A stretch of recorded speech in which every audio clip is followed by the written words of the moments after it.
जी वहां चला। बहुत अच्छा था Prabhu ji. Yes yes yes. Last day थोड़ा बारिश की वजह से गड़बड़ हो गया, last day. Okay okay okay okay. That was waste of. हाँ हमारे यहाँ भी परसों जिस दिन आपका बोल रहे उस दिन बारिश हमारे यहाँ भी बहुत हुआ था। वो लगता है पूरा बिहार झारखंड को पवित्र करने के लिए इंद्रदेव। यस प्रभु। ओके, हरे आइए हम कृष्ण। प्रार्थना करते हैं और अपने नित्य भागवत श्रवण का जो सेवा है उसको करते हैं। ओम नमो भगवते वासुदेवाय। ओम नमो भगवते वासुदेवाय। ओम नमो भगवते वासुदेवाय। नारायणं नमस्कृत्य नरं चैव नरोत्तमं देवीं सरस्वतीं व्यासं ततो जयमुदीरयेत्। नष्टप्रायेषु भद्रेषु नित्यं भागवत सेवया भगवती उत्तम श्लोके भक्तिर्भवति नैष्ठिकी। कृष्णाय वासुदेवाय देवकी नंदनाय च नंदगोपकुमाराय गोविंदाय नमो नमः। हरे कृष्ण कृष्ण कृष्ण हरे हरे, हरे राम राम राम हरे हरे। ओम अज्ञानतिमिरन्धस्य ज्ञानाञ्जनशलाकया चक्षुरुन्मिलितं येन तस्मै श्रीगुरुवे नमः। नमामि विष्णुपदाय कृष्णप्रेष्ठाय भूतले श्रीमते भक्तिवेदांत स्वामिनिति नामिने नमस्ते सरस्वती देवे गौरवाणी प्रचारिणे निर्विशेष शून्यवादी पाश्चात्य देशतारिणे।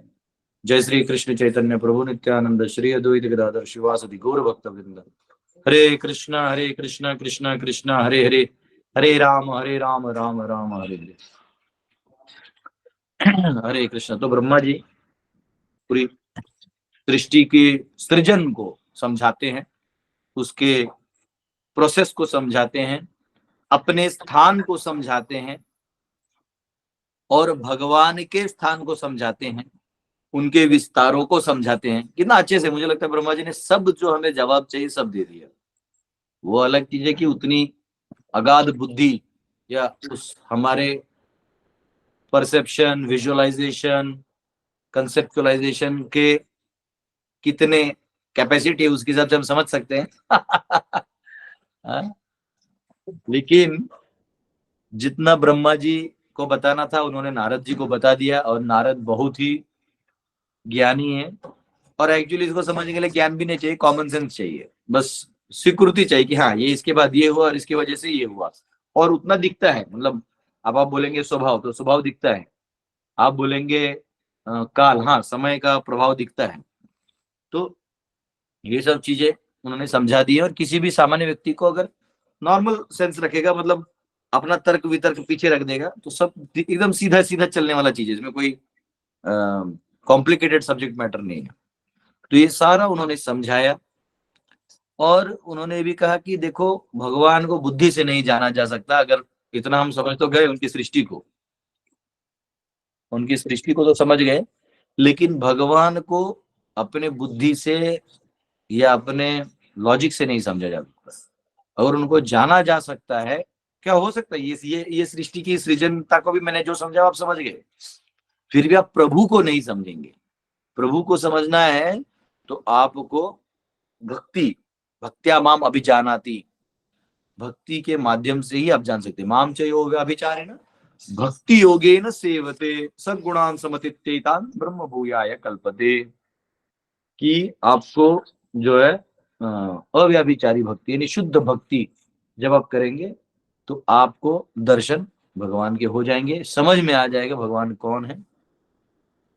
दर्शन होना यानी मन से भी भगवान को समझ लेना, बुद्धि से भी समझ लेना, शक्ति से भी समझ लेना।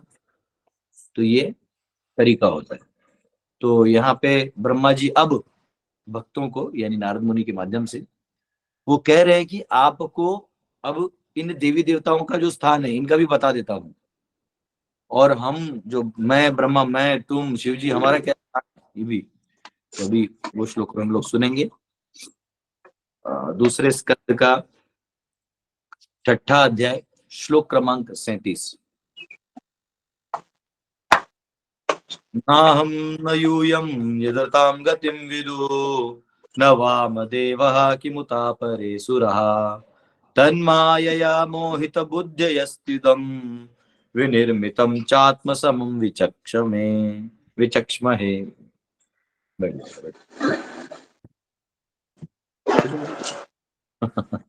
हम सब अभी हजारीबाग में हैं, एक प्रोग्राम है ना 3 दिन का, तो यार एक भक्त के घर पे है। नमस्ते जी। नमस्ते। तो यहाँ पे इस श्लोक में ब्रह्मा जी कहते हैं नारद जी को, क्या कर रहे हो? सिंस, आशा म्यूट कर दीजिए, आशा माता जी म्यूट कर दीजिए। Since neither Lord Shiva nor you nor I could ascertain the limits of spiritual happiness, how can other demigods know it? And because all of us are bewildered by the illusory external energy of the Supreme Lord, we can see only this manifested cosmos according to our individual ability. तो यहाँ पे जो आप सबको याद होगा कि पिछले सत्र में हमने ये देखा कि भगवान भी लिमिटेड है, वो अपने इस आनंद का भी लिमिट खुद नहीं जानते। कि जो भक्ति का आनंद का लिमिट है, ये किसी की वो परिसीमा ही नहीं है। तो ये कह रहे हैं कि इसको समझा ही नहीं जा सकता, भगवान स्वयं भगवान इसको लिमिट नहीं समझ पाते, तो आप और मैं क्या समझेंगे। और उसी लाइंस में वो ये कह रहे हैं कि मैं और शिव जी हम भी इसको असर्टन नहीं कर पाते। तो सामान्य जीव के लिए तो ये बहुत मुश्किल है, लेकिन क्योंकि हम उसमें डूब जाते हैं तो अनुभव सब हमको भी आता है। लेकिन इधर कहने का मकसद ये है कि इसको आप अपने बुद्धि और तर्क की लिमिट से नहीं माप सकते। जैसे भक्ति में सुदामा जब कृष्ण से मिले, तो सुदामा का जो आनंद है उसको कभी कभी लोग सुदामा और कृष्ण की कथा करते करते उसको समझ सकते हैं, पर वो एक भाव है जो सिर्फ आप भाप सकते हैं, उसको मेजर नहीं कर सकते। उसका कोई किलो मतलब आप भगवान के प्रेम में रोए रोए तो 10 लीटर आंसू निकला तो आप ज्यादा बड़े भक्त हैं, ऐसा नहीं है। हाँ, या आप खुश हो गए, मुस्कुरा दिए, तो नहीं, ऐसा नहीं होता है। भगवान को के भक्ति का जो मापदंड है वो उसका कोई मापदंड ही नहीं है, ये एक प्रॉब्लम। और यही तो कह रहे, और वो आनंद नाम बुद्धिवर्धन बढ़ते जाता है, बढ़ते जाता है। लाइक आप भगवान की सेवा करते हैं, आपको आनंद आता है, लेकिन भगवान को प्रसन्न करने के लिए करते हैं तो भगवान प्रसन्न होते हैं, तो आपको और अच्छे से करने का और अंदर से स्फूर्ति आती है, फिर आप और भाव से करते हैं। बुधा भाव समन्विता, हाँ, भगवान को पूर्णतया आप एकदम लगा देते हैं अपना, फिर वो दूसरा व्यक्ति करता है, फिर तीसरा, फिर इधर से रेसिप्रोकेशन, फिर भगवान और देते हैं, और ये चलते जाता है, चलते जाता है, और ये अनलिमिटेड है। जैसे अगर आप सीढ़ी में चढ़ते भी है तो जितनी सीढ़ी है उतनी चढ़िएगा, अगर 10 सीढ़ियां है तो 10 ही चढ़िएगा। लेकिन ये अनलिमिटेड सीढ़ियां हैं, अनलिमिटेड है। अधो श्रद्धा, फिर साधु संग, भजन क्रिया, अनर्थ निवृत्ति, निष्ठा, रुचि, भाव, प्रेम, ये सब स्तर आते हैं भक्ति के। धीरे धीरे धीरे धीरे व्यक्ति का जो प्रेम है भगवान के लिए वो बढ़ते जाता है, बढ़ते जाता है, और वो प्रेम में भी गाढ़ा होते जाता है, प्रेम और गाढ़ा गाढ़ा गाढ़ा होते जाता है। और ये देखेंगे जितने लोगों ने भक्ति मार्ग को लिया, आप लोग हरे कृष्ण जब भी करते हैं, नाम कीर्तन जितने लोग करते हैं, ये अभी तक का अनुभव है कि उनको पता ही नहीं चलता कि हम कैसे खींचे गए इसमें, कैसे हम, मतलब उनको कई बार तो ये डर लगता है कि इसके बहावे में मेरा ये संसार ना छूट जाए। जो सच है, संसार छूटेगा, क्योंकि भगवान के प्रेम में वो खिंचाव है। हाँ, वो प्रेम है, वो खिंचाव है। तो ये कह रहे हैं यहाँ ब्रह्मा जी कि शिव जी और जो बाकी जितने द्वादश महाजन हैं, भीष्म है, प्रहलाद है, ध्रुव है, सुखदेव गोस्वामी है, तो ये सब जो है, व्यास जी हैं, ये सब जो भगवत प्रेम में ओतप्रोत हैं, ये कह रहे ये लोग भी मेंशन नहीं कर सकते कितना है। और देवता और जो उपदेवता है, उपदेवता यानी जो ऊपर में भूवर लोक में जो लोग हैं, गंधर्व, विद्याधर, चारण, किन्नर, ये सब जो है, असुर, ये सब कभी मैं माप ही नहीं सकते। तो क्योंकि प्रभुपाद जी तात्पर्य में समझाते हैं कि भगवान ने इस संसार को ऐसा 3 गुणों से आच्छादित कर दिया और इतना सुंदर बना दिया है कि प्रायः लोगों की लिमिटेड अंडरस्टैंडिंग इधर तक ही रहती है। अब जैसे मैं आपको उदाहरण बताता हूँ कि जब हम बोलते हैं कि अरे हम लोग ग्राउंड में खेलने गए थे, तो आपके दिमाग में ग्राउंड मतलब आप समझो किसी मोहल्ले में रहते हैं तो आपका ग्राउंड वो तो छोटा सा पार्किंग एरिया है ना, वो ग्राउंड होता है। आप किसी बड़े शहर में रहते हैं तो वो जो क्रिकेट ग्राउंड है वो रहता है। आप कोई राजनेता है तो आपको वो जो रैली होती है बड़े बड़े 20 एकड़ों में, आपको वो दिखाई देता है। तो ग्राउंड बोलते ही आप अपनी अपनी जो लिमिटेशंस हैं वहीं तक पहुंच पाते हैं। लेकिन जब ब्रह्मा जी बोलते हैं ग्राउंड, तो पूरा भूमंडल बोल सकते हैं 4 बिलियन माइल का। उनके लिए वो है। लेकिन असंख्य ब्रह्मांड है, ये तो एक ब्रह्मांड है ना, तो ब्रह्मा जी भी नहीं जानते। इनफैक्ट ब्रह्मा जी को लगा था कि मैं ही सब कुछ जानता हूं। ब्रह्मा जी आते हैं तात्पर्य में लिखते हैं कि ब्रह्मा जी को लगा कि हाँ मैं ही भगवान का प्रिय हूं, इसलिए मुझे तप दिया। और एक लीला है उसमें ब्रह्मा जी क्या कहते हैं उसको, एक बार ब्रह्मा जी मिलने गए कृष्ण को द्वारका में। तो ब्रह्मा जी जब गए तो द्वारपाल को बोले कि ब्रह्मा जी आए हैं, ऐसा बोल दो। तो ये गए, बोले ब्रह्मा जी आए हैं, तो बोले पूछो कौन से ब्रह्मांड के ब्रह्मा आए हैं। तो वो जब बोलते हैं कि आप कौन से ब्रह्मांड के ब्रह्मा हैं, तो बोलते क्या मेरे अलावा भी ब्रह्मा है। तो ये बात उनको भी पता नहीं था। ब्रह्मा जी आए क्योंकि ब्रह्मा जी अपना क्रिएशन किए, याद रखिए ब्रह्मा जी को भी एनलाइटन हुआ है ना, ब्रह्मा जी भी जीव है। तो ब्रह्मा जी जब दर्शन के लिए अंदर आते हैं तो बोलते प्रभु आपने कहा कि मेरे अलावा भी ब्रह्मा है। बोले हाँ। तो सिर्फ ऐसा करते हैं भगवान, और जितने ब्रह्मा है असंख्य ब्रह्मा आके दंडवत करते हैं। किसी का 8 सर, किसी का 16, किसी का 32, किसी का 64, किसी को 128, ऐसे कर करके वो इतने सारे ब्रह्मा जी प्रकट हुए। और ये देख के जो हमारे ब्रह्मा जी हैं 4 सर वाले, वो देखते रह गए कि क्या बात है। तो बोले हाँ आप जो हैं आप सबसे छोटे वाले ब्रह्मा हैं। आप हमारे, ये जो हमारा ब्रह्मांड है ये सबसे छोटा वाला है, इसमें 4 सर वाला ही ब्रह्मा है, बाकी जगह उतने उतने बड़े ब्रह्मा है। तो थोड़ी देर के लिए ब्रह्मा जी सन्नाटा छा गया कि मैं अभी तक ये सोच रहा था कि मेरा जो ब्रह्मांड है वो इतना विस्तृत है, यही मुझे नहीं समझ में आ रहा है।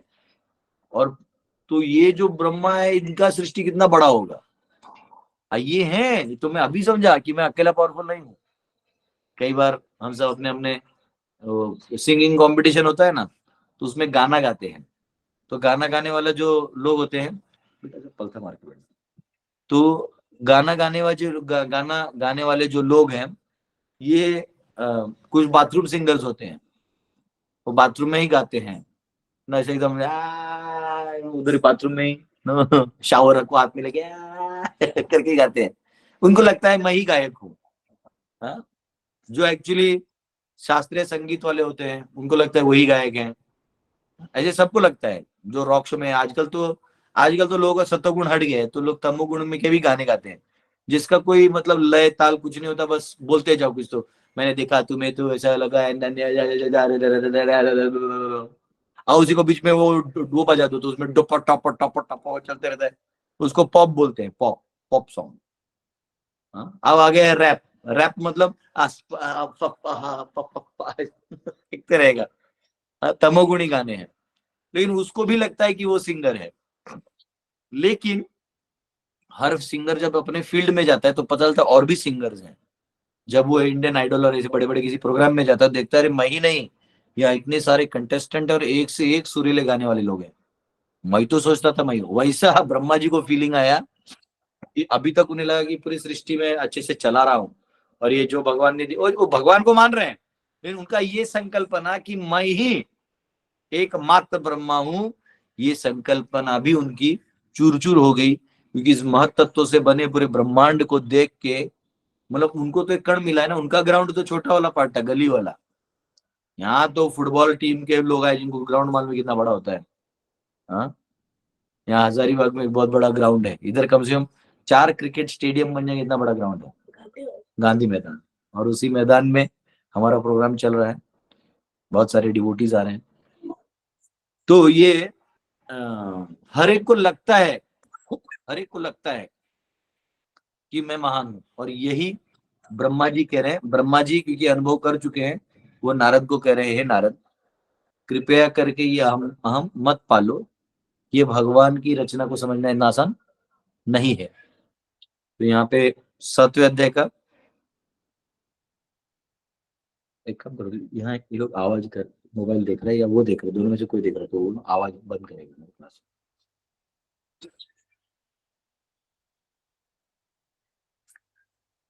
तो या ईयरफोन लगा लेगा उधर भी कुछ है। तो 7वें अध्याय का 13वां श्लोक है, त्रिभिर्गुणमयिर भावै ये भी सर्वम इदम जगत। यहाँ का every living entity beginning from Brahma down to the end is individually bewildered by three modes of material nature, namely goodness, passion, and ignorance. Everyone thinks in terms of individual capacity, that this universe which is manifested before us is all in all. हर कोई सोचता है कि ये जो सृष्टि है यही सभी सर्वे सर्वा है और इसके आगे कुछ नहीं, ये वो सोचने में मजबूर हो जाता है। ठीक है,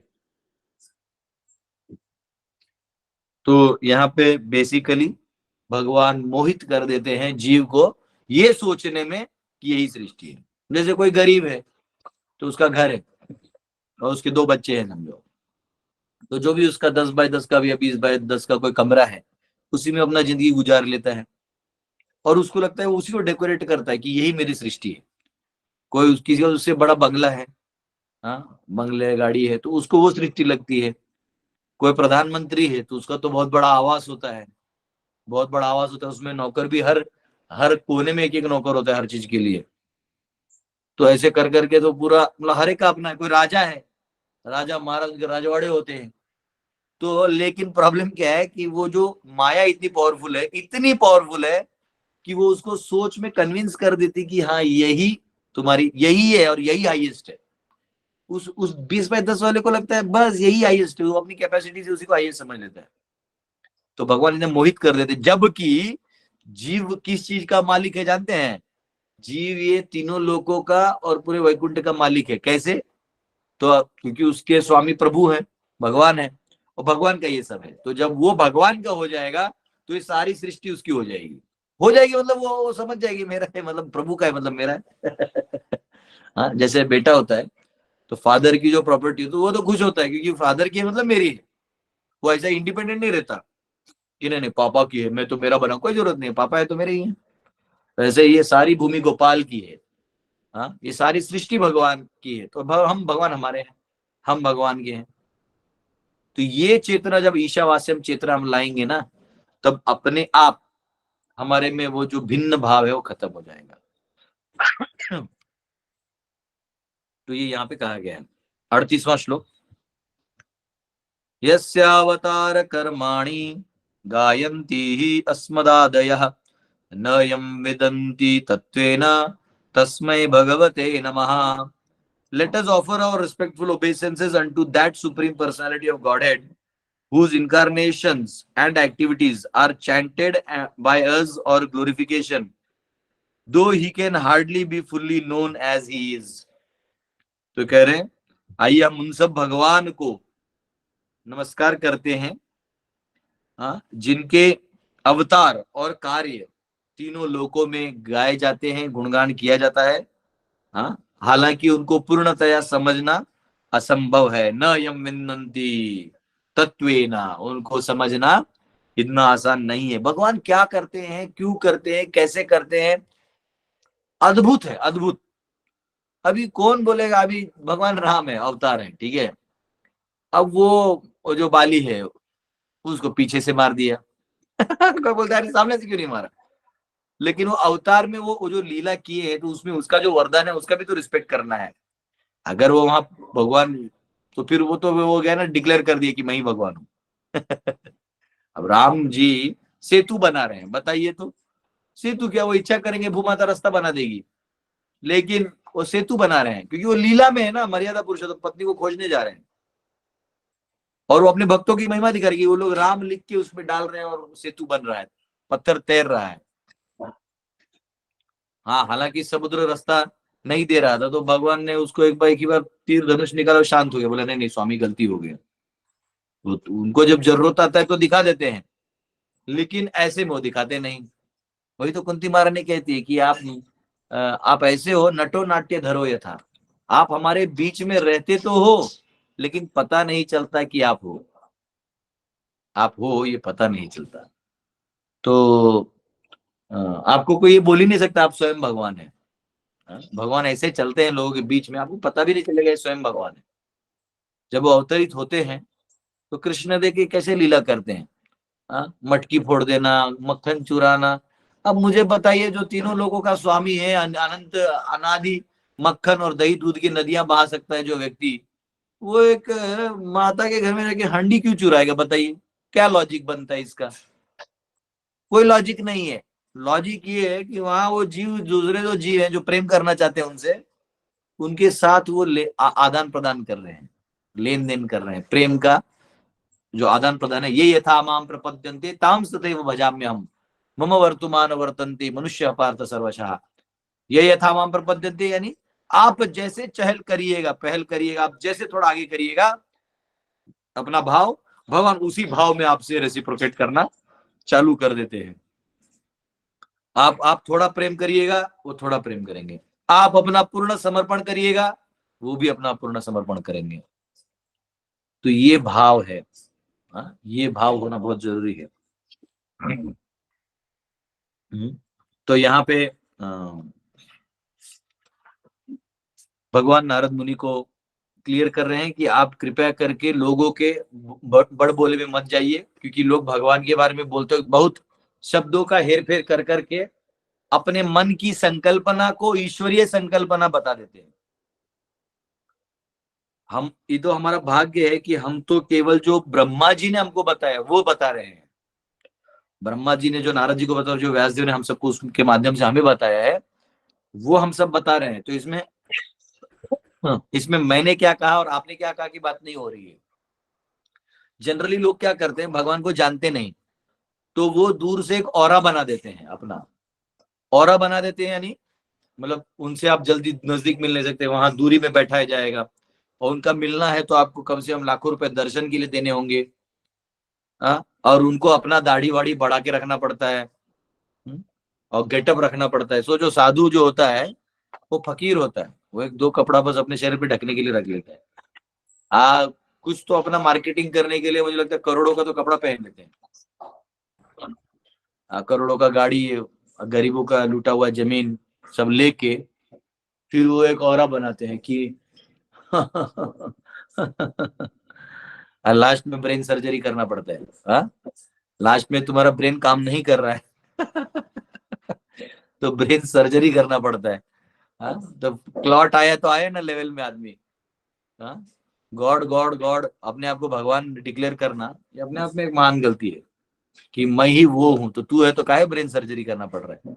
एक बार हमारे गुरुदेव एक बार कथा कर रहे थे, तो वहां पे एक भक्त आया, भक्त मतलब भाई कोई व्यक्ति आया और बोलता है कि अरे स्वामी जी आप ये सब क्या बोल रहे हैं, भगवान भगवान कृष्ण, मैं ही भगवान हूँ।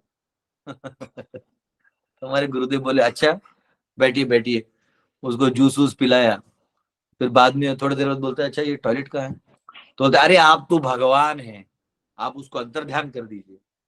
बोलते नहीं नहीं नहीं लगा है। बोले ना ना ना, अरे आप तो स्वयं भगवान हैं, आप उसको अंतर ध्यान कर लीजिए। तो लाजमी वो बोलता है नहीं नहीं नहीं। तो बोले सबके सामने बोलिए आप भगवान नहीं है। तो बोला मैं भगवान भगवान नहीं हूँ, मैं फेंक रहा हूँ, मुझे जाने दीजिए। तो गया टॉयलेट करके वापिस आया और बोलता है अरे मैं ही भगवान हूँ। तो बोलता अभी तो तुम बोले तुम भगवान नहीं हो। तो बोलते नहीं नहीं वो मेरी लीला थी।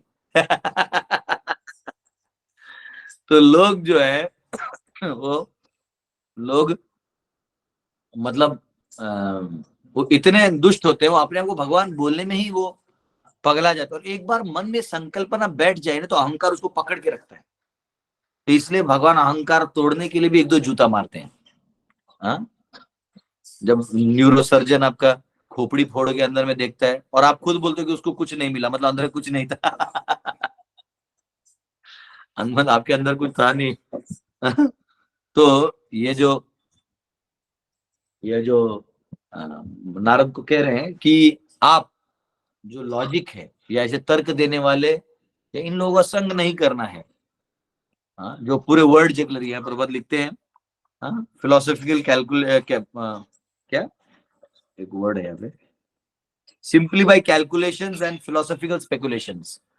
Such hard worker can present a jugglery of words before an audience, but can never know the Supreme Personality of Godhead in his personal feature. ऐसे बहुत सारे लोग हैं जो शब्दों का खेल हेरफेर कर सकते हैं, पर वो भगवान को नहीं समझ सकते। ठीक है, ये यहाँ पे क्या, और भगवान को समझना है। Thus the Lord reveals himself proportionately before the devotee. Lord Brahma therefore offers his respectful obeisances as bona fide spiritual master and advises us to follow the process of Shravan and Kirtan. इसलिए ब्रह्मा जी हमें श्रवण और कीर्तन का मार्ग बताते हैं। तो भागवतम में हमने जब पहला स्कंद पढ़ा था, दूसरे अध्याय का 12वां श्लोक यहाँ तात्पर्य में आता है।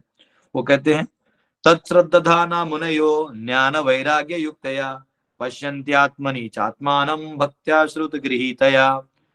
The conclusion is that one cannot know the Supreme Personality of Godhead fully by any method, but can be seen and felt partially by the devotional service process of hearing and chanting.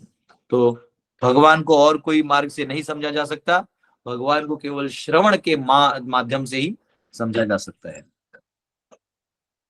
39वां श्लोक, सैष आद्य पुरुषः कल्पे कल्पे सृजत्यजः आत्मन आत्मत आत्मात्मनि आत्मानं संयच्छति पाति च। That supreme original personality of Godhead, Lord Shri Krishna, expanding his plenary portion as Mahavishnu, the first incarnation, creates this manifested cosmos, but he is unborn. The creation, however, takes place in him, and the material substance and manifestations are all himself. He maintains them for some time and absorbs them into himself again. यहाँ पे वो जो सृष्टि बनती है और सांस लेते हैं छोड़ते अंदर आते हैं, वो यहाँ पे इसका प्रमाण है। तो यहाँ पे वो कह रहे हैं कि जो भगवान है श्री कृष्ण, वो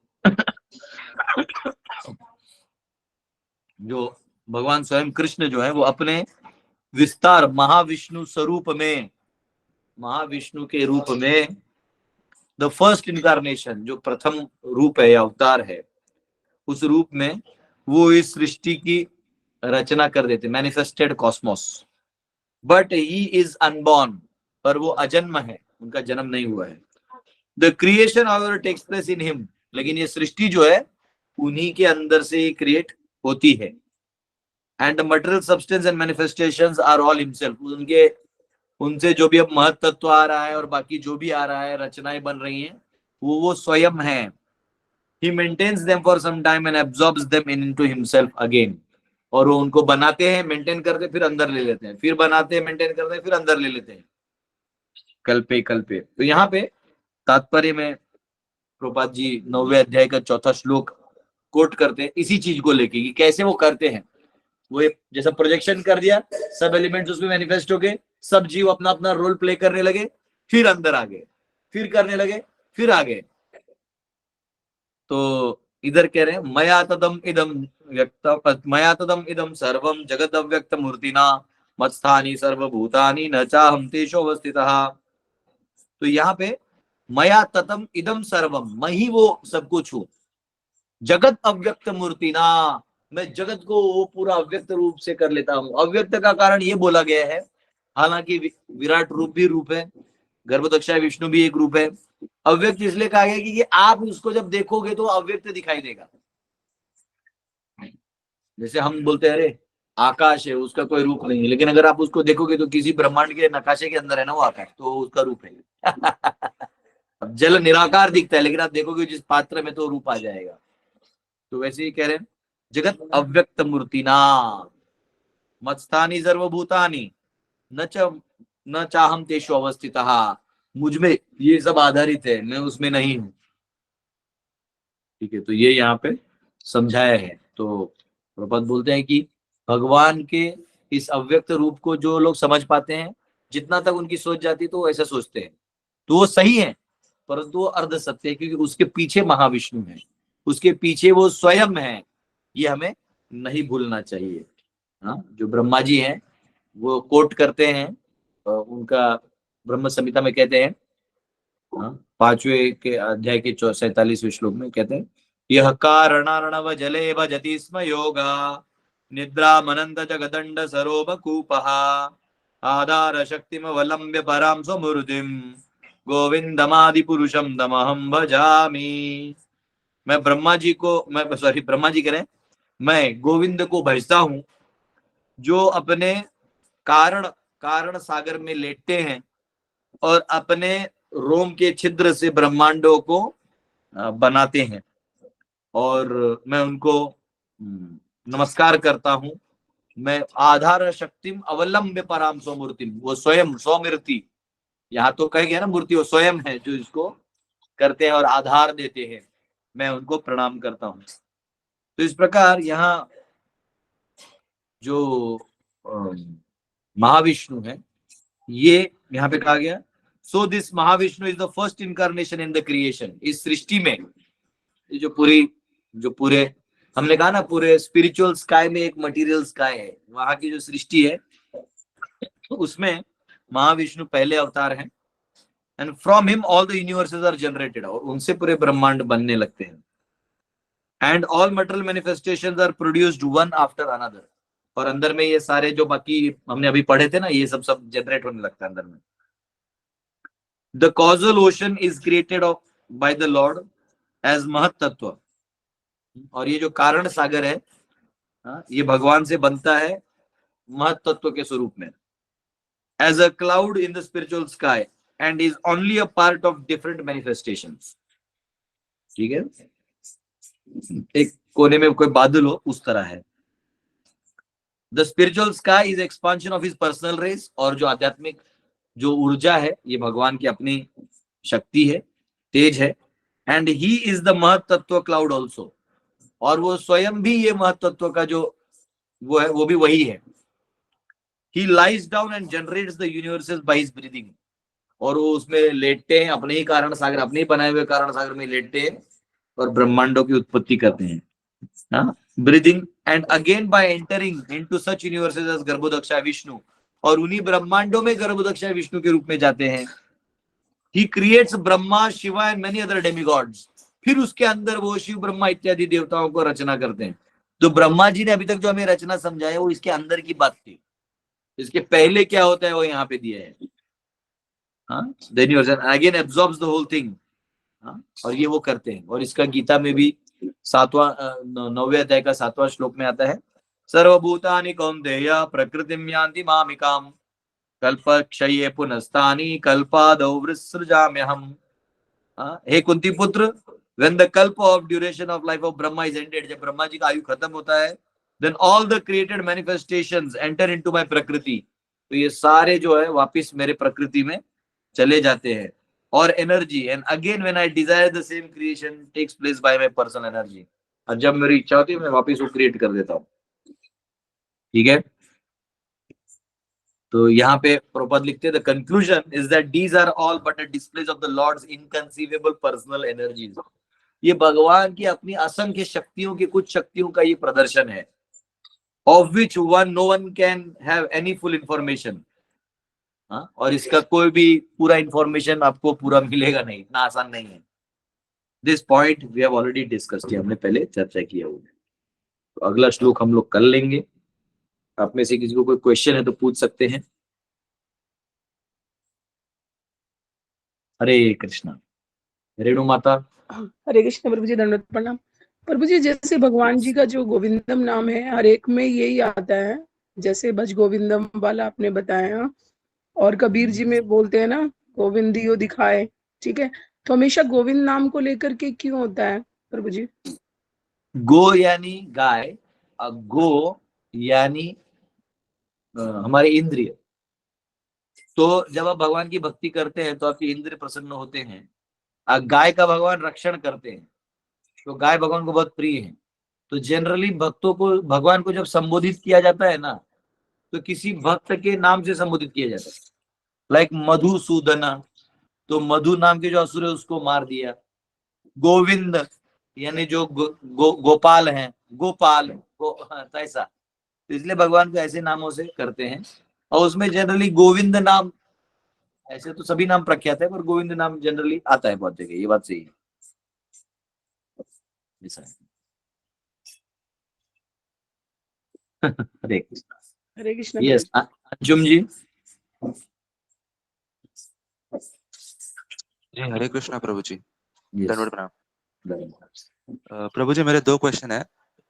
एक सबसे पहला कि जैसे मैंने कोई तो लेक्चर में सुना था कि जो जगन्नाथ है, मतलब भगवान जगन्नाथ, उनका प्राकट्य वास्तविक रूप में कलयुग में नहीं पर सतयुग में महाराज इंद्रद्युम्न या ऐसे कोई तो महाराज थे, उन्होंने किया था। तो मेरा आपसे क्वेश्चन था कि मैंने एक और लेक्चर में सुना था कि जो 4 वर्ण है, ब्राह्मण क्षत्रिय वैश्य शूद्र, वो त्रेता युग में उनका प्राकट्य हुआ, उसके सतयुग में पहले सब परमहंस थे। तो जब वहां पे सब परमहंस थे तो वहां पे राजा कैसे सतयुग हुआ? में परमहंस नहीं थे, परमहंस सतयुग बेसिकली में जीव होते हैं, परमहंस तो भक्त बनते हैं, परमहंस तो अभी भी है। परमहंस कलयुग में भी होते हैं, हर युग में थे। परमहंस यानी जो 3 गुणों से परे हो जाए और भगवान से कनेक्शन बना ले, उसको परमहंस कहते हैं। परमहंस सतयुग में सब परमहंस से ऐसा नहीं होता है, सतयुग युग है। हाँ, क्वेश्चन पूछ लीजिए। तो मतलब बेसिकली मतलब सब लोग एलिवेटेड कॉन्शियसनेस के थे कंपैरेटिवली। तो नहीं नहीं नहीं नहीं, जो लोग का लॉन्ग लाइफ ड्यूरेशन होता है और सत्व प्रधान होता है, उनको सतयुग में जन्म मिलता है, बस इतना ही है। जरूरी नहीं हो परमहंस है, उनको फैसिलिटी बहुत अच्छा रहता है, मतलब तभी आप आराम से धर्म करके और तप त्याग करके आप शरीर छोड़ सकते हो। तो मेरा क्वेश्चन था कि प्रभु जी वहां पे राजा कैसे क्या आ गए, क्योंकि राजा तो क्षत्रिय होता है, तो उसका क्षत्रिय वर्ण ही आया त्रेता युग में। तो सब में होते हैं, ऐसा कुछ नहीं। क्षत्रिय हो तो उसमें क्या दिक्कत है? अब ये इंद्र तो लड़ाई करते हैं, देवता लोग लड़ाई नहीं करते क्या शुरू से? Violence is a part of life, आपको भी लड़ना पड़ेगा। Violence is a part of life. क्षत्रिय है तो कोई बुरा थोड़ी हो गया है, क्षत्रिय तो क्या है, आप हाथ से खाना खाते हो, वो मतलब हाथ से basically बनता है, वो बनते हैं ना, बेसिकली मतलब उनका वो गुण धर्म होता है ना। तो और सतयुग में फिर वो कहाँ से आ गया, वो क्वेश्चन था मेरा कि राजा कैसे बन गया सतयुग में, सतयुग में। कौन बोला आपको सतयुग में नहीं जन्म लेते हैं? कहाँ सीखा आपने? वो मैं कोई तो लेक्चर में सुना कि चार ना चार ना, वो वर्ण त्रेता युग में है। कुछ नहीं है। सतयुग में क्या तलवार नहीं होता था क्या? अभी लोग लड़ाई वड़ाई करते थे इतने सारे। ध्रुव महाराज कितना साल कितने साल वो किए ध्रुव महाराज? यक्षों पे गुस्सा हो गए तो इतना मारा था, लास्ट में से सीनियर्स को आके बताना पड़ा ध्रुव इतना गुस्सा नहीं करते। प्रहलाद महाराज 36,000 साल राज किए, राजा खुद बने अपने फादर की डेथ के बाद। क्षत्रिय आदमी कोई गुंडा थोड़ी है, क्षत्रिय सेवा है, ब्राह्मण सेवा है, क्षत्रिय सेवा है, तो कोई दिक्कत नहीं है। और एक और था प्रभु जी, मतलब ऐसे जिज्ञासा जैसा ही है कि जैसे मैंने देखा कि हरि नाम अगर हम कोई व्यक्ति जपे तो उसको सारी सिद्धियां प्राप्त हो जाती है बेसिकली। तो मेरा आपसे मतलब ऐसे जिज्ञासा रूप में था कि क्या विधि रहती है बेसिकली, मतलब मैं ऐसे भौतिक सिद्धियों की बात करूँ तो उनका क्या विधि रहता है हरि नाम से, वैसे जिज्ञासा रूप में पूछा। 11वें स्कंद के 15वें अध्याय में कौन सी सिद्धि कैसे प्राप्त होती है दिया हुआ है। तो वो अच्छा। क्या है, वो सब प्रोसेस फॉलो करो, उसमें भक्ति का पूरा दिया। भक्ति भक्तों के सब डायरेक्ट आ जाते हैं, अगर नहीं भक्त कुछ बोलेगा वो हो जाता है कि भगवान पूरा कर रहे हैं। बाकी जिनके पास सिद्धि प्राप्त होता है, तो जब वो सिद्धि का वो मंत्र बोलेंगे तब वो मैनिफेस्ट होगा। सिद्धियां क्या बड़ी चीज है, आज जो यहाँ फोन कर दो, अमेरिका में बात हो रही है, सिद्धि तो है। वो कोई दूर बैठा है, 1000 किलोमीटर दूर, यहाँ से आप टिंग टोंग कर दिया, वहां टिंग टोंग बजी, बात आ गया। यहाँ से आपने कुछ लिख दिया व्हाट्सएप पे, वहां उसको चला गया। वो वहां पैसा वहां है, वहां से डॉलर ट्रांसफर कर दिया, यहाँ आ जाता है। ये सब सिद्धियां उपलब्धि है। आपने कुछ सिस्टम समझ लिया, उस सिस्टम को आपने एनहांस कर दिया और उसके माध्यम से आपने मतलब लोगों को आकर्षित कर दिया। नहीं, उस सिद्धि का और कोई उपयोग नहीं है। मुक्ति मुक्ति सिद्धि कामी सकले अशांत, कृष्ण भक्त निष्काम अतएव शांत। जिनके पास सिद्धि प्राप्त है, लास्ट वो खुश नहीं है। और प्रभु जी इसमें मतलब ये दिव्यास्त्र वगैरह भी आ जाते हैं क्या? अस्त्र शस्त्र तो सिद्धि थोड़ी है, वो तो नॉर्मल धनुर्विद्या है। तो कुछ अस्त्र आपके शारीरिक होते हैं, कुछ मानसिक मंत्रों से आते हैं। देखो, अभी मैं यहाँ बैठा हूँ, अब मेरे मन में मैं अगर आपके खिलाफ कुछ विचार करने लगूंगा ना यहाँ पे ऐसे ऐसे, आपको अपने आप वहां फील होने लगेगा। अगर मैं आपके बारे में अच्छा विचार कर रहा हूँ, अगर आप ही के बारे में कर रहा हूँ, ये इतने लोग यहाँ बैठे क्लास में, आप ही का विचार कर रहा हूँ, आपको फील होने लगेगा। ये सर मेंटल एनर्जी है वो। वैसे माइंड के लेवल पे आप वो शस्त्रों को तैयार कर देने के बाद आप जब करते हो तो मैनिफेस्ट हो जाता है, फिर वो प्रकट होकर मारते हैं। अच्छा, तो ये मतलब हरि नाम से भी ये व्यक्ति कर सकता है बेसिकली। जैसे देखो कोई नींबू काट रहा है, ठीक है, जी वो अपने जीवा में नींबू डाल रहा है और वो वहां पे ऐसा कर रहा है, ठीक है, क्योंकि वो तो एक्चुअली उसकी जीवा में गया तो उसको तो खट्टा लगेगा, लेकिन वो देख के आपके जीवा से भी यहाँ पानी छूट जाता है, जबकि आपने नींबू खाया भी नहीं। जी कहाँ बराबर। से? क्योंकि आपके माइंड में नींबू चाटने का एक एक्सपीरियंस पहले से है, तो यहाँ जो पानी छूटता है वो अपने आप यहाँ पानी आ गया।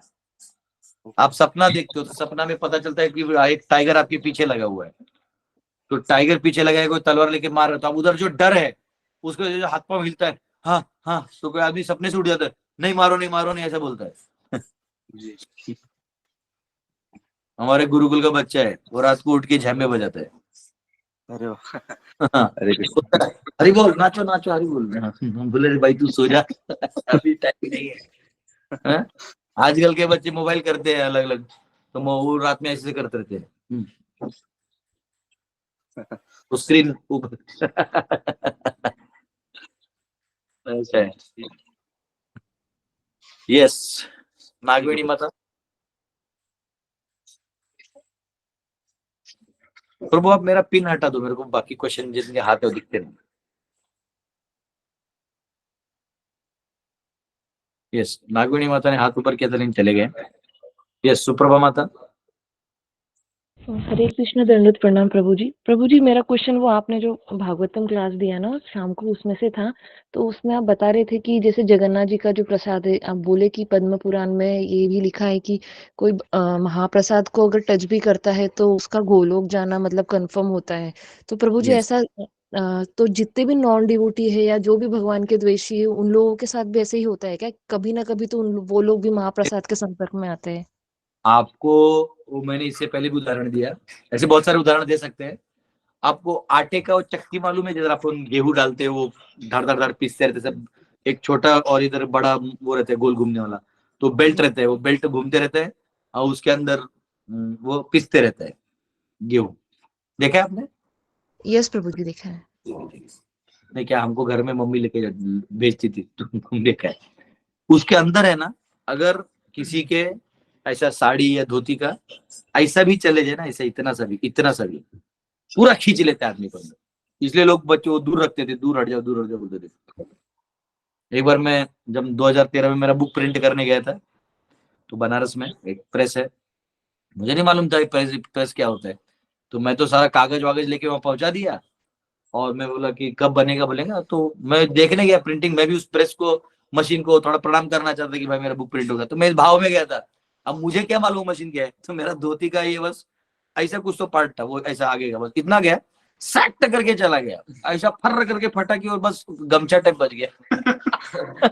मैं वो गमछा पहन के वहां मेरे रूम में गया, लोग देखते रहे कि बाबा गमछे में जा रहा है, तो इतना सा भी अगर टच हो जाए तो अंदर पूरा खींच लेता है, पावर है उस मशीन का, उसमें होगा कुछ सक्शन मोटर वोटर मैं नहीं जानता, जो भी खींच लिया उसने।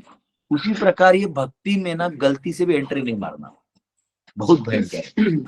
बाकी योगों में ना आपको मेहनत करना पड़ता है एकदम, मतलब मन कंट्रोल करो, ये कंट्रोल करो, वो ना बोलो, ये करो ये सब टाइम देखो, सूर्य देखो, ये चंद्र देखो, ये देखो देखो तिथि नक्षत्र, इतना लोचा है। भक्ति है, किधर भी करो, कभी भी करो, कैसे भी करो, खाते पीते करो, सोते सोते करो, सब कुछ है। आप धाम में जाके सोगे तो दंडोत है, ऐसा कहते हैं 1000 अश्वमेघ यज्ञ करने का फल मिलता है, किसी धाम में जाके सो जाओ तो लो, अया राजा मारो लो, घी लाओ, पैसा लाओ, क्या जरूरत है, जाके सो जाओ धाम में। तो और ये अतिशयोक्ति नहीं, शास्त्र युक्त है, फेथ होना चाहिए। तो महाप्रसाद को एक बार खा ले, अब महाप्रसाद तो अपना परिणाम करेगा ना, वो भगवान उसका कैलकुलेशन चालू कर देते हैं, उसका कैलकुलेशन चालू। वो अलग चीज है कि वो एक ही जन्म में जाएगा कि नहीं, लेकिन वो खाया है तो उसका जितना प्रोग्रेस करना है करके उसको अगला जन्म ऐसा भक्तों के बीच में डाल देते कि उसको तो ऑप्शन नहीं, भक्त बन के ठप करके चला जाता है। भक्ति सिद्धांत सरस्वती ठाकुर बोलते हैं एक जन्म, 2 जन्म, नहीं तो तीसरा जन्म, तीसरे जन्म में तो पार होना ही होना है, ऐसा है। तो व्यक्ति जो है ऑलमोस्ट सक्सेस हो जाता है सिर्फ महाप्रसाद खा लेने से, ये बहुत इंपॉर्टेंट है। Yes thank you so much Prabhu ji, दंडवत प्रणाम। यस, स्मिता माता। हरे कृष्ण प्रभु जी, दंडवत प्रणाम। कल की भागवत कथा में शाम के आपने वो अहो न वैश्वा नरो भूता उसका भी रेफरेंस दिया था, जिसे खाने वाला भी मैं ही हूँ, पचाने वाला भी मैं ही हूँ। तो आज जो अभी के लेक्चर में गोविंद का रेफरेंस आया है, तो हमने देखा है कि बड़े बुजुर्ग ने ऐसे कहा है, मतलब लास्ट हमारे यहाँ का जनरेशन था, वो बोलते थे कि खाते समय कभी मुंह नहीं खोलना है, अगर अगर खोलते हैं तो सिर्फ गोविंद गोविंद बोलने के लिए ही खोलना है। तो वो जो गोविंद का मीनिंग आता है और वो अहो वैश्वा जो श्लोक है, वो मतलब जो माइक्रो प्रैक्टिसेस ऑफ आयुर्वेद है, क्योंकि गीता में तो पूरा आयुर्वेद एक्सप्लेन किया हुआ है। तो ये सब चीजें जो है वो माइक्रो प्रैक्टिसेस है। और अगर हम आज के लाइफ में अगर मतलब ये फॉलो करते, क्योंकि लास्ट जनरेशन ने जो खाया वो थोड़ा हेल्दी ज्यादा था, आज तो पेस्टिसाइड वो सब है, तो क्या हम इस प्रैक्टिसेस को फॉलो कर सकते हैं अभी के हिसाब से जो खाना हमको मिल रहा है उसमें भी? अरे माता, ये सब लोड मत दो आप। रिलैक्स जीवन जियो। इतना मैं नहीं सोचता, इतना इतना नहीं सोचो, क्योंकि क्या है, ऑलरेडी हम वो वाले युग में है नहीं। और युग है, युग का भी बात नहीं हो रहा है, अभी जो परिस्थिति है वो वैसे उस इतना सोचने लगेंगे तो क्या है ना कि वो व्यक्तिगत कोई व्यक्ति पालन कर सकता है, उसकी इच्छा है तो। हाँ, वो इंग्लिश में बोलते हैं ना, too much analysis leads to paralysis. तो अभी के लोग क्या इधर उधर खा रहे हैं, 2 टाइम का खाना नहीं मिल रहा है लोगों को, इधर क्या सोचेगा आदमी ये सब। हाँ, सरकार ने सबको कंगाल बना के रखा है, सबका रोजी रोटी अपने जेब में रखा है, सबको नचा रहा है। तो अभी फिलहाल प्रसाद खाओ, आनंद लो। अभी ये सब लोड मतलब जब सब वर्ण व्यवस्था सेट हो जाएगा तो ये सब डिटेल्स अपने आप जन्म ले लेंगे। फिर वो आजी बाई आती है, मेरे को मेरी परनानी थी, मेरी नानी की चाची नहीं, परनानी। तो मैं घर पे गया, तो हम लोग ऐसे ब्राह्मण कुल में जन्म है, तो राइट हैंड से खाते हैं। इधर हमको आदत है लेफ्ट हाथ से एक गिलास से पानी पी लेते हैं। तो नहीं तो बचपन में रोटी तोड़ते थे ना दोनों हाथ से, एक हाथ से खाओ, हाँ ठीक है। फिर एक हाथ से घर वालों ने जमीन पे हाथ मत रखो, फिर माँ मर जाती है इससे। फिर ऐसे बहुत सारे डिटेल्स रहते। वो खाया, फिर मैंने ना उधर गया, ऐसा पिया, करके पूरा थाली हटा दिया मेरा। बोला क्या हुआ? बोले तूने हाथ धो के वापिस खाना होगा। बोला लेफ्ट हैंड से पानी पी लिया तो वो राइट हैंड से ही पीना होता है। हमारे लैंग्वेज उपहोत भोग लिया, हटा दिया हटा दिया हटा दिया। तो वो क्या है, वो ओके, वो कल्चर से कुछ डिटेल्स ऊपर नीचे होते रहते हैं। हाँ बोलिए। तो जो वर्ष है ना कि सारे जो नियम कानून दिए उसका एसेंस है सततम स्मर्तव्य विष्णु। हाँ, हमारे घनश्याम आनंद प्रभु आपको कुछ ज्ञान बांटेंगे यहाँ पे। हरे कृष्ण। सततम स्मर्तव्य विष्णु विस्मर्तव्य न जातु च। तो ये सारे नियम कानून का एसेंस है कि हम भगवान को रिमेम्बर कर सकें। तो हम अगर इस डिटेल में फंस जाएंगे तो भगवान का स्मरण वो रुक जाता है आज के समय। तो बेटर हम भगवान का डायरेक्ट स्मरण करें और जितना ये सब फॉलो कर सकते हैं वो कर सकते हैं। थैंक यू प्रभु जी। मैंने इसलिए पूछा था प्रभु जी, क्योंकि जब हम लोग जॉइंट फैमिली रहते हैं ना, तो बड़े बुजुर्गों का शब्द उसको ओवरऑल भी नहीं कर सकते हैं, और जो आपने बोला उतना लोड लेंगे तो फिर कंफ्यूजन बढ़ जाता है। तो thank you both of you. नहीं, ओल्ड जनरेशन जो है इनको कुछ बोलना नहीं है, क्योंकि एक्चुअली इनका बात एकदम सही है, ये राइट है। यस, लेकिन अभी क्या है ना, परिस्थिति ऐसा है। तो और मैं आपको बता रहा हूँ, ज्यादा दिन नहीं, और 10-12 साल के बाद यही ट्रेडिशन वापिस आ जाएगा धीरे धीरे। बिकॉज लोग नेचुरल लाइफ अभी जीने वाले हैं, ऑयल अब खत्म हो रहा है, पैरेलल रिसोर्सेज जो है रिन्यूएबल एनर्जीज का भी पता लग नहीं रहा है। यूरेनियम ब्लास्ट कर नहीं सकते, क्योंकि न्यूक्लियर रिएक्शन का वो चेन रिएक्शन चालू हो जाएगा तो सब फट जाएगा। तो ये सब कोई काम का है नहीं। लास्ट में लोग केले के पत्ते में खाना खाएंगे, आप चिंता नहीं करेंगे। सब we are coming back to normal होने वाला बहुत जल्दी।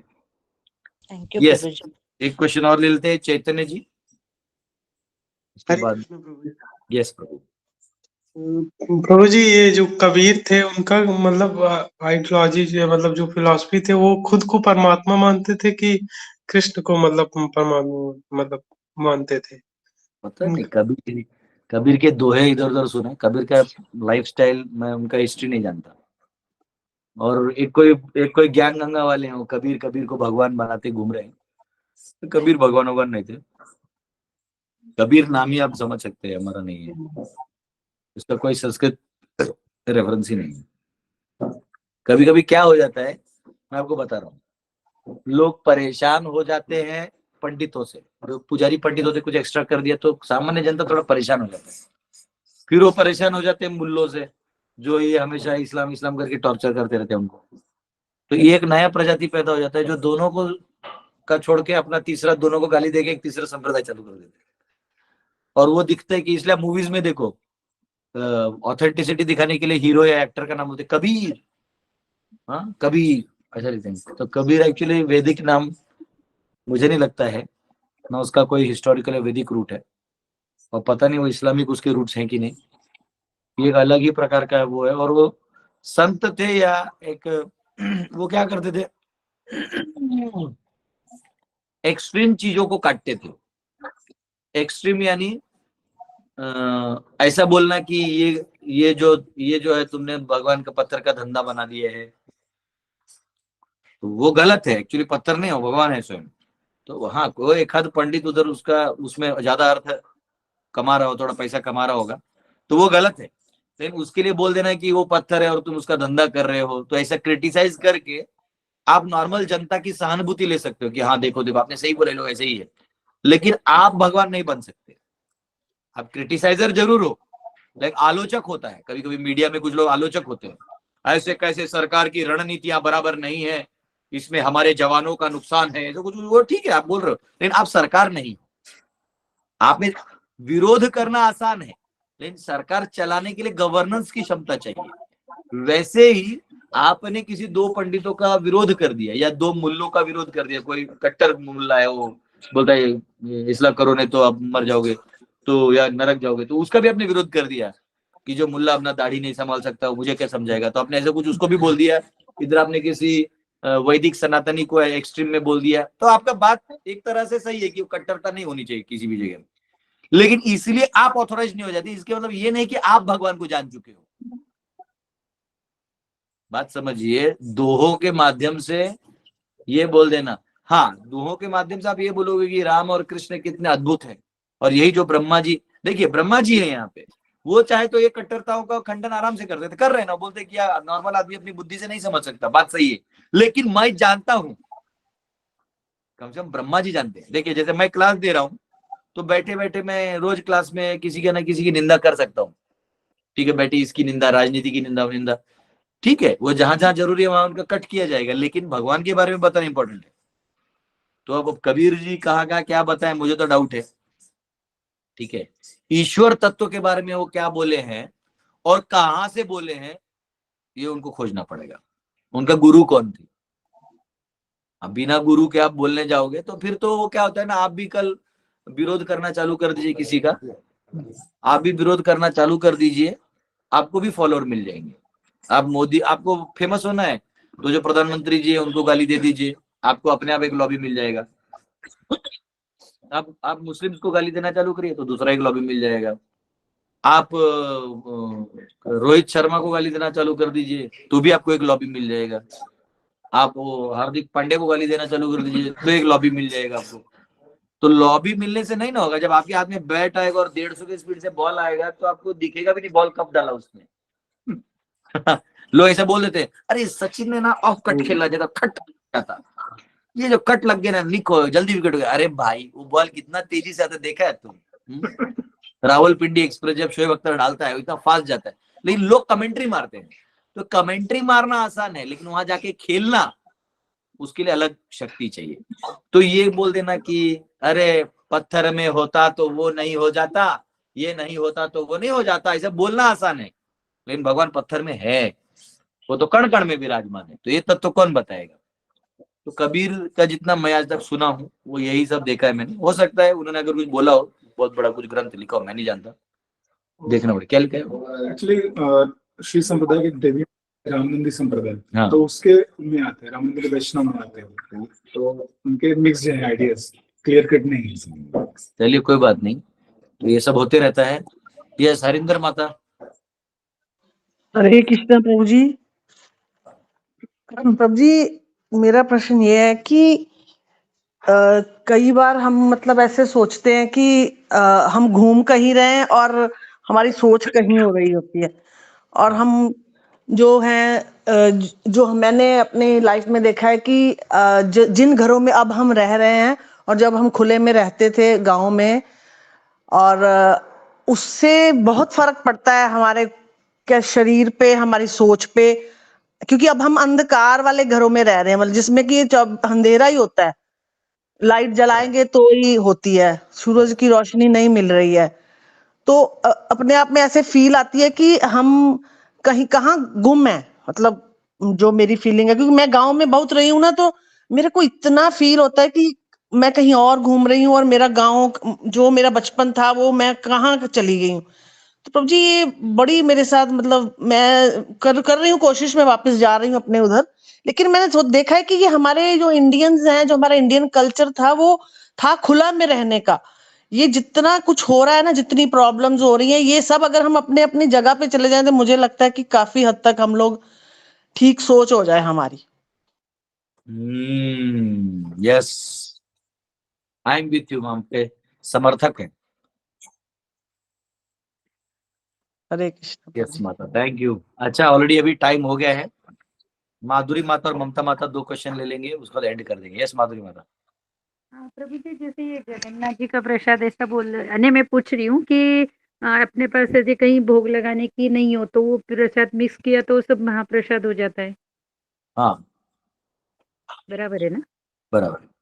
ठीक है, धन्यवाद। ममता माता। हरे कृष्णा प्रभु जी। Yes. ये गीता, भगवत गीता में 5वें अध्याय में कहा है, आध्यात्मिक जीवन में व्यष्टि की पहचान ही वास्तविक ज्ञान है। व्यष्टि को ही बहुत, मतलब ईश्वर भी व्यष्टि है, ये कहा गया है, प्रत्येक जीव व्यष्टि है। तो ये व्यष्टि क्या है, ये समझ में नहीं आया। ऐसा कोई शब्द मैं सुना नहीं हूँ, हो सकता है कुछ। आपका श्लोक नंबर मालूम है आपको? श्लोक 16, ये श्लोक 16 है। हाँ, अध्याय 5 में 16 श्लोक में तात्पर्य जो दिया है ना, उसमें लास्ट में दिया है ये सब। यह कहा गया है प्रत्येक जीव व्यष्टि है और भगवान भी व्यष्टि है। ये सब भूतकाल में ज्ञानेन तु व्यष्टि थे। तज्ज्ञानम् येषां नाशितमात्मनः तेषाम् आदित्यवत् ज्ञानं प्रकाशयति तत्परम। ठीक है। When however one is enlightened with the knowledge by which nation is destroyed and his knowledge reveals everything as the sun lights up everything in the daytime. ठीक है, मुझे समझ में आया। आपका वेष्टि वेष्टि किधर मेरे को दिख नहीं रहा है। तो इंग्लिश ट्रांसलेशन में आ रहा है वेष्टि, हिंदी इंडिविजुअल इंग्लिश में लिखते हैं तब वेष्टि इट आता इज इंडिविजुअल सोल। है। इंडिविजुअल इंडिविजुअल होता है, समष्टि मतलब।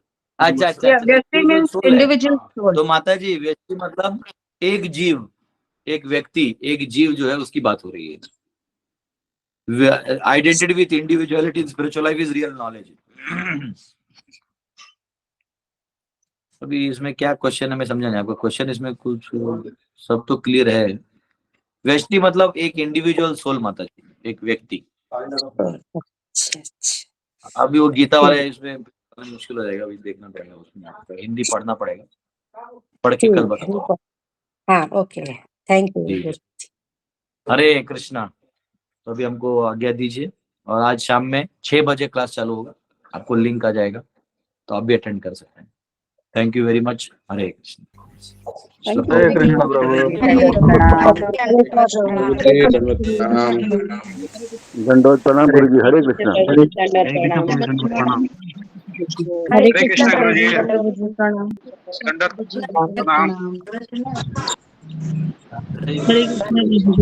थैंक यू प्रभु। दंडवत प्रणाम। हरे कृष्ण। हरे कृष्ण प्रभु जी। जय श्री प्रभुपाद। हरे कृष्ण दादा। हरे कृष्ण प्रभु।